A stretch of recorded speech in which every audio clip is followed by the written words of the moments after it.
एक नॉर्मल दुकानदार किस तरीके से अपनी सेल्स को, इन्वेंट्री को, प्रॉफिट को मैनेज करे। मैं समझाने की कोशिश करता हूँ, आपने दिन के अंदर कितना माल बेचा है। बहुत सारे बिजनेसमैन के पास ये आइडिया ही नहीं होता है। मैं शॉपकीपर्स की बात करके चल रहा हूँ, जो छोटे छोटे दुकानदार होते हैं, मॉम्स एंड पॉप वाले होते हैं, उनको नहीं पता होता उन्होंने डेली कितना बेचा है। उनको ये नहीं पता कि उनकी दुकान पे कितने रुपए की इन्वेंट्री पड़ी है, कितने रुपए का माल पड़ा है, नहीं पता उनको। तो महीने के एंड में वो अपनी प्रॉफिटेबिलिटी कैलकुलेट ही नहीं कर पाते। वो काम करते रहते हैं, गले से पैसा निकालते रहते हैं अपने खर्चे के लिए। मंथ के एंड चलता रहता है, चलता रहता है, चलता रहता है। बाद में पता लगता है कि भाई अब गले के अंदर पैसा नहीं है, माल कम हो रहा है। लॉजिकली आपको खुद जानना चाहिए कि आप कितने प्रॉफिट मार्जिन के ऊपर ऑपरेट कर रहे हो। ये चीज़ कैसे होगी? अकाउंटिंग से। अब अकाउंटिंग के लिए आपको अकाउंट्स पढ़ने की जरूरत नहीं है, कुछ करने की जरूरत नहीं है। बेसिक सी चीज़, कॉपी पेंसिल पे भी ये चीज़ हो सकती है। आजकल मोबाइल ऐप्स भी आ गई है बहुत सारी, उन पे भी काम हो सकता है। आपको सिर्फ ये लिखना है कि आपने कितने रुपए का माल खरीदा, कितने रुपए का माल बेचा।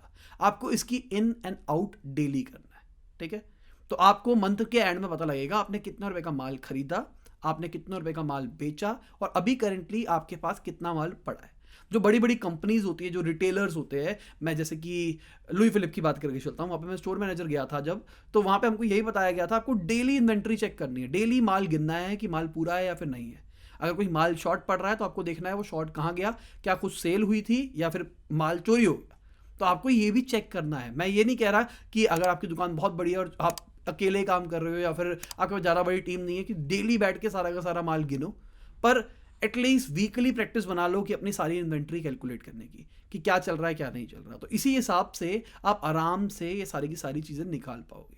कोई सॉफ्टवेयर महंगे लेने की जरूरत नहीं है। अगर आप छोटे लेवल पे हो, अगर आप बड़े लेवल पे हो, तो आप सॉफ्टवेयर ले सकते हैं। मोबाइल ऐप्स भी आ गई है आजकल फ्री वाली, उन पे भी काम कर सकते हो।